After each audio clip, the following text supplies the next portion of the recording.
In this video, we will be looking at the larger passenger cars of the early 1950s. The smaller cars will get their own videos going forward. Larger being a relative term. In 1952, the Ford was restyled, regaining a rear fender bulge. Prices ranged from $1,400 to $2,200. Wheelbase was 115 inches, length 198, and weight 3,100 to 3,600 pounds.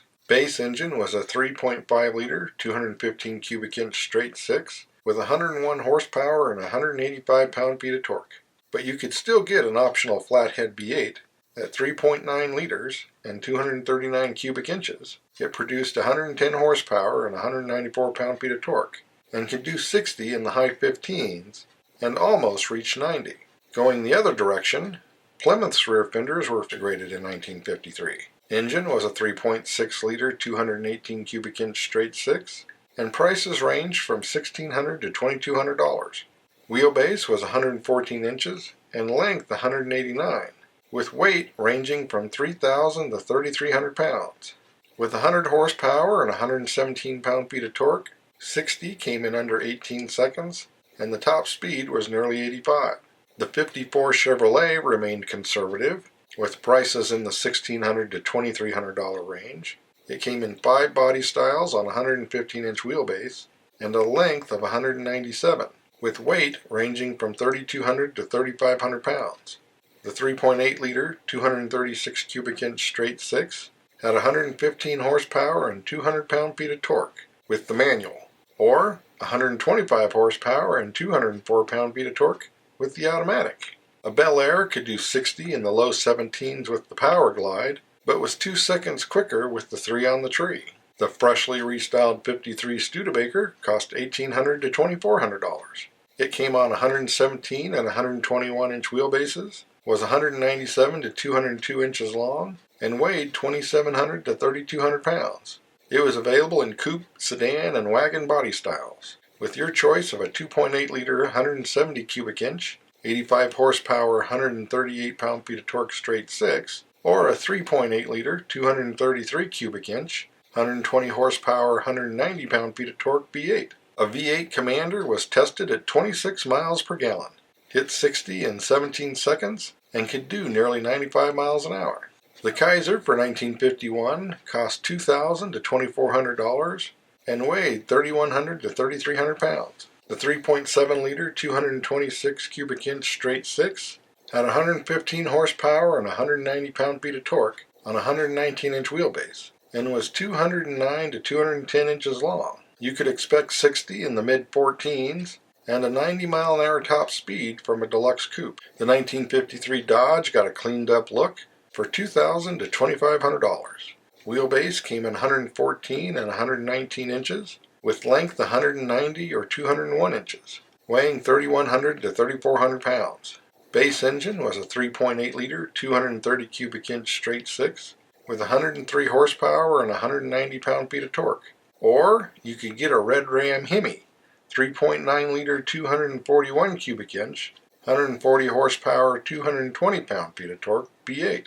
A Coronet could do 60 in under 13 seconds with the overdrive 4-speed, easily 2 seconds quicker than the Gyromatic versions.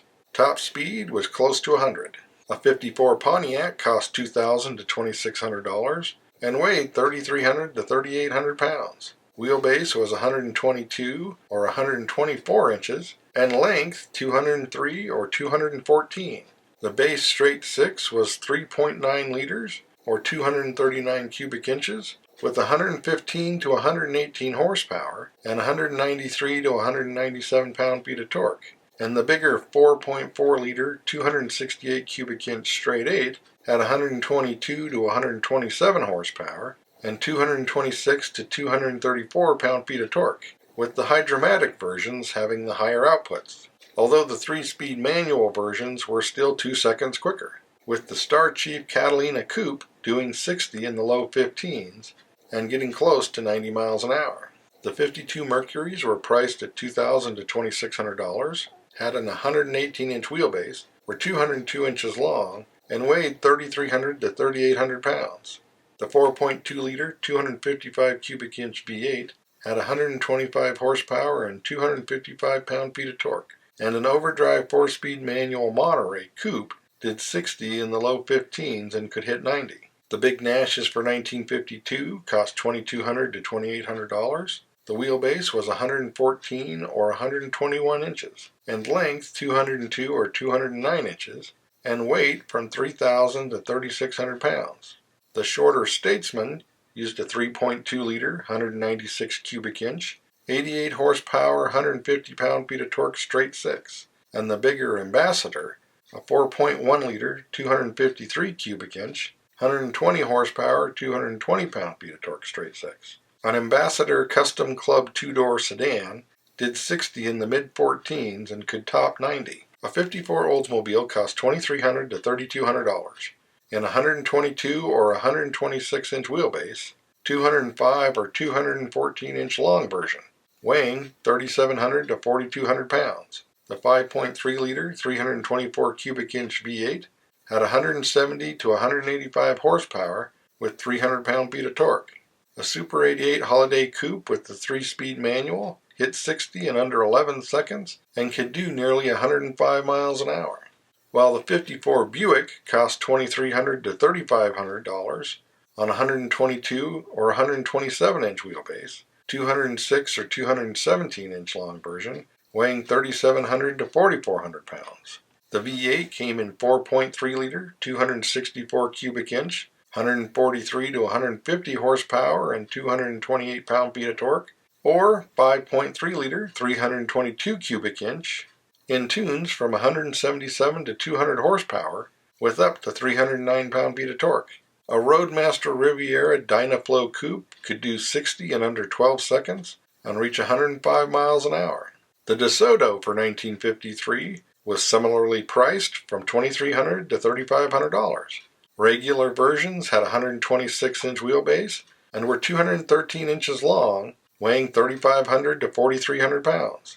Engines were the 4.1-liter, 251 cubic inch, 116 horsepower, 208 pound-feet of torque Power Master straight six, or the 4.5-liter, 276 cubic inch, 160 horsepower, 250 pound-feet of torque Firedome V8. A Firedome Sportsman with the overdrive 4-speed did 60 in just over 13 seconds and could do more than 95 miles an hour.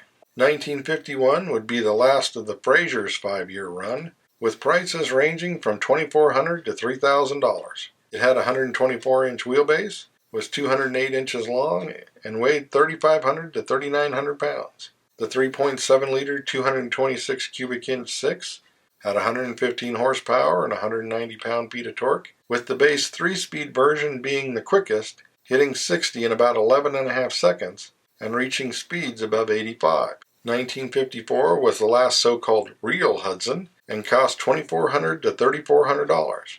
Weight was 2,200 to 3,800 pounds on a 119 or 124-inch wheelbase, with length 203 or 209 inches.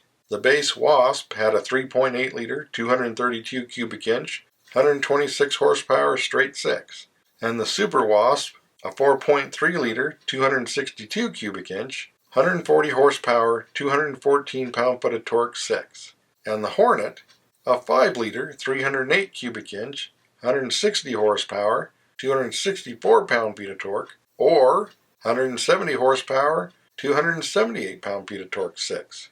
A Hornet with the twin H-Power 6 did 60 in just under 11 seconds and could do nearly 90. The more affordable Packards for 1951 ran from $2,500 to $3,700. Wheelbase was 122 or 127 and length 209 or 218, with weight ranging from 3,600 to 4,100 pounds. Base engine was the 4.7-liter, 288 cubic inch, 134 horsepower, 230 pound-foot of torque straight 8, or an optional 5.4-liter, 327 cubic inch, 150 to 155 horsepower, 275 pound-feet of torque straight 8. A Patrician 400 Ultramatic did 60 in the mid-16s and could nearly reach 95 miles an hour. The 1953 Chrysler ranged from the $2,500 Windsor to the $7,000 Imperial. Most Chryslers were 211-inch long on a 126-inch wheelbase, while Imperials were 219 inches long on a 134-inch wheelbase, and weight ranged from 3,600 to 5,300 pounds, not including the 140-inch wheelbase 8-passenger models. Base engine was a 4.3-liter, 265 cubic inch, 119 horsepower, 218 pound-feet of torque straight six, while the higher-end models got a 5.4-liter, 331 cubic inch firepower Hemi with 180 horsepower and 312 pound-feet of torque. A New Yorker with the Fluidmatic semi-automatic did 60 in the mid-14s and could do nearly 100. The 1952 Lincolns were priced from $3,200 to $3,700. They used a 123-inch wheelbase and were 214 inches long and weighed 4,100 to 4,400 pounds. Engine was a 5.2-liter, 318 cubic inch V8 with 160 horsepower and 284 pound-feet of torque. A Capri did 60 in under 16 seconds and could do nearly 100 miles an hour. By 1954, Cadillac prices were up to $3,900 to $6,100. Wheelbases were 129, 133, and 150 inches, in lengths of 223, 227, and 237 inches. Weight ranged from 4,400 to 5,100 pounds. The 5.4-liter 331 V8 produced 215 to 230 horsepower and 324 to 332 pound-feet of torque. A Coupe de Ville did 60 in the low 13-second range and could nearly do 110. From Britain, Morris introduced the 6MS Saloon in 1948 that ran to 1954. It was on a 110-inch wheelbase, was 177 inches long, and weighed 2,800 pounds and cost 700 pounds. It used a 2.2-liter, 135 cubic inch straight six with 65 horsepower and 101 pound-feet of torque. It could do 80 miles an hour and get to 60 in just over 21 seconds. The Ford Zephyr was a longer version of the Consul, introduced in 1951 as an executive sedan. Wheelbase was 104 inches and length 172. Weight 2,500 pounds. Power came from a 2.3-liter straight six with 68 horsepower and 112 pound-feet of torque. 60 came in the low 18s. Top speed was 75. And starting price was 700 pounds. Triumphs were now Mark II of 52 to 54, used a longer 110-inch wheelbase, and was 181 inches long. It had a 2.1-liter overhead valve inline 4 and 3-speed manual with 68 horsepower. It could do nearly 80, 60 took 25 seconds, and price was 1,500 pounds including tax. The Rover P4 or 75 was introduced in 1949 and ran until 1963. Early models used a 2.1-liter straight six with 75 horsepower and 110 pound-feet of torque, moving the car to 60 in 21 seconds and a top speed over 80. Wheelbase was 111 inches and length roughly 180, with weight close to 3,300 pounds. Marketing indicated it could achieve 28 miles per gallon under normal touring conditions. The Alvis TC21 was introduced in 1953. Only 757 were made as either a two-door drop-head coupe or four-door saloon. It had a 3-liter straight six and 4-speed manual. Wheelbase was 112 inches, length 183 inches, and weight 3,300 pounds. The coupe did 60 in 17 seconds and could reach nearly 85 miles an hour with 90 horsepower and 147 pound-feet of torque. Starting price was 1,800 pounds, including tax. The Lea-Francis 18 was named for its taxable horsepower. It used a 2.5-liter inline 4 and was made from 49 to 54 with a total production of 69. It had a 111-inch wheelbase, was 181 inches long, weighed 3,000 pounds, and cost 1,800 pounds. Actual horsepower was 95 and torque 139, moving the car to 60 in just over 15 seconds and a top speed over 85. The Daimler Regency Mark I was introduced in 1951. It used a 3-liter straight six and a 114-inch wheelbase and was 191 inches long. It had a 90 horsepower, 148 pound-feet of torque, and weighed 4,500 pounds. 49 were made, and it did 60 in just over 25 seconds, could do over 80, and cost 1,500 pounds. While the Daimler Empress Mark II came out a year later on the same wheelbase and was 4 inches longer. The same 3-liter engine produced 100 horsepower, and it weighed 300 pounds less, making it 2 seconds quicker. The Riley RMF 2.5-liter was made in 52 and 53, with only 1,050 produced. At over $3,200, it was 187 inches long on a 119-inch wheelbase, and weighed 3,200 pounds. The inline 4 produced 100 horsepower and 134 pound-feet of torque, moving the car to 60 in the mid-14s and a top speed over 95. The 1953 Bristol 403 used a 2-liter overhead valve inline 6 and cost 1,500 pounds. It was 193 inches long on a 114-inch wheelbase, weighing 2,800 pounds. Output was 107 horsepower and 112 pound-feet of torque, moving the car to 60 in the low 13s with a top speed of 105 miles an hour. The Hummer Super Snipe of 1952 had a 116-inch wheelbase, was 197 inches long, and used a 4.1-liter straight 6 and a 4-speed. It had 113 horsepower and 206 pound-feet of torque, and did 60 in the low 16s, and could do more than 85 miles an hour. Weight was 4,000 pounds, and price about 1,500 pounds after tax.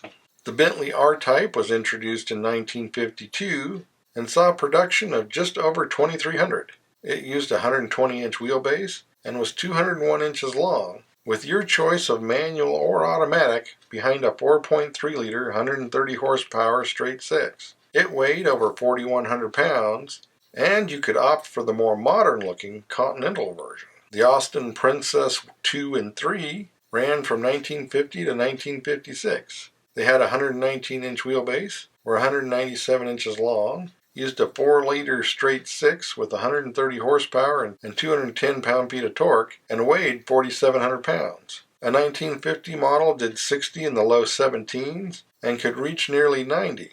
In the U.S., it could run close to $6,000.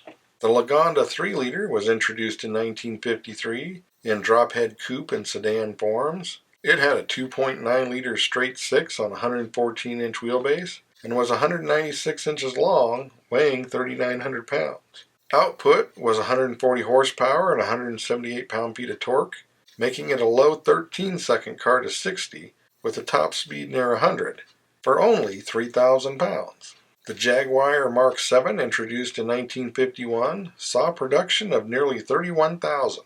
The 3.5-liter straight 6 had 160 horsepower and 195 pound-feet of torque and was backed by a 4-speed manual. It had a 120-inch wheelbase, was 197 inches long, weighing 3,900 pounds, could do 60 in 11.5 seconds, and reach 105 miles an hour. It sold for about 1,000 pounds in England and just over $4,000 in the U.S. The Rolls-Royce Silver Dawn that arrived in 1949 saw production reach 760.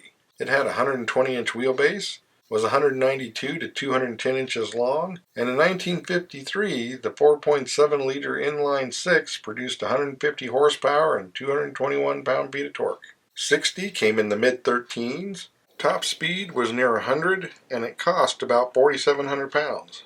The French Renault Frigate, introduced in 1951, was offered in saloon and estate. It had a 4-speed manual, a 110-inch wheelbase, was 185 inches long, and weighed 4,700 pounds. The 2-liter inline 4 had 57 horsepower and 97 pound-feet of torque, moved the car to 60 in the low 23-second range, and it could do almost 80. The Citroen Traction Avant Familial of 1953 was on a 129-inch wheelbase, with a length from 190 to 195 inches, and weight from 2,700 to 3,200 pounds. Engines included a 1.9-liter inline 4 with 57 horsepower and 90 pound-feet of torque, and a 2.9-liter inline 6 with 76 horsepower and 143 pound-feet of torque. The 15.6 did 60 in 20.5 seconds and had a top speed near 80. In Germany, the BMW 501 used a 112-inch wheelbase, was 186 inches long, and weighed 3,000 pounds. In 1952, the 2-liter straight 6 had 64 horsepower and 96 pound-feet of torque, moving the car to 60 in under 21 seconds with a top speed over 80 and a starting price of about $1,700. The new for 1953 Opel Capitaine used a 2.5-liter straight six with either a 3-speed or an overdrive 4-speed. It had a 108-inch wheelbase, was 185 inches long, weighed 2,800 pounds, and got 18 miles per gallon, with 67 horsepower and 122 pound-feet of torque. 60 came in the high 18s, and it had a $1,500 base price. Just over 1,000 Borgward Hansa 2400s were made, starting in 1952. It had a 2.3-liter straight six with 80 horsepower, and could be had in 103-inch wheelbase, 127-inch long, and 111-inch wheelbase, 184-inch long versions. The Mercedes-Benz 300 was introduced in 1951, with over 12,000 made in 4 body styles. It had a 120-inch wheelbase and was 195 inches long, with either a 4-speed manual or 3-speed automatic. With 113 horsepower and 145 pound-feet of torque, it did 60 in the low 15s and could do nearly 95 miles an hour. But a smaller, quicker 300S would be introduced a year later. In Italy, in 1952, the Fiat 1400 was joined by the 1900. Both had a 104-inch wheelbase, or 167 inches long, and weighed about 2,600 pounds. The 1.4-liter inline-4 had 44 horsepower and 66 pound-feet of torque, and was backed by a 4-speed, and the 1.9-liter inline-4 had 59 horsepower and 96 pound-feet of torque, and was backed by a 5-speed. The 1900 did 60 in under 22 seconds and could do 80 miles an hour, while the 1400 was advertised as costing under 1,300 pounds and getting 33 miles per gallon. The 1950 Lancia Aurelia V10 came in 4 body styles, and the V6 would quickly grow from its original 1.8-liter, 55 horsepower and 75 pound-feet of torque. It had a 113-inch wheelbase, but was only 174 inches long and weighed 2,500 pounds. 60 took 22.5 seconds, and it could top 80. Prices started at around $5,000. The Spanish Seat 1400 of 1953 was the same car as the Fiat, same 104-inch wheelbase and 167-inch length, and same 43 horsepower and 74 pound-feet of torque inline-4, and 32.5-second 0 to 60, and top speed of just over 70. Price was 117,000 pesetas, or about 600 pounds. The Russian Gaz M20 was mostly unchanged outside of a few added features, such as an electric heater and AM radio. The 1954 model used a 106-inch wheelbase, was 184 inches long, and weighed 3,300 pounds. The 2.1-liter inline-4 had 50 horsepower and 91 pound-feet of torque, and moved the car to 60 in under 42 seconds, with a top speed of 65 miles an hour. The ZIS 110 also carried on unchanged. The reverse-engineered Packard limousine still had a 140-inch wheelbase, was 236 inches long, and weighed 5,700 pounds. Engine was a 6-liter straight 8, backed by a 3-speed manual. The Australian Holden FJ of 1953 had a 103-inch wheelbase, was 173 inches long, and weighed 2,300 pounds. The 2.2-liter straight 6 had 60 horsepower and 100 pound-feet of torque, moved the car to 60 in a little over 20 seconds, and had a top speed near 75. It was now available as a ute, and prices started at 875 pounds plus tax, and it could do better than 30 miles per gallon as claimed by owners. Obviously, some of these cars would be considered quite small by American standards, but in the next video we will take a closer look at what really was considered small at the time. So as always, thanks for watching. Don't forget to comment below and like and subscribe.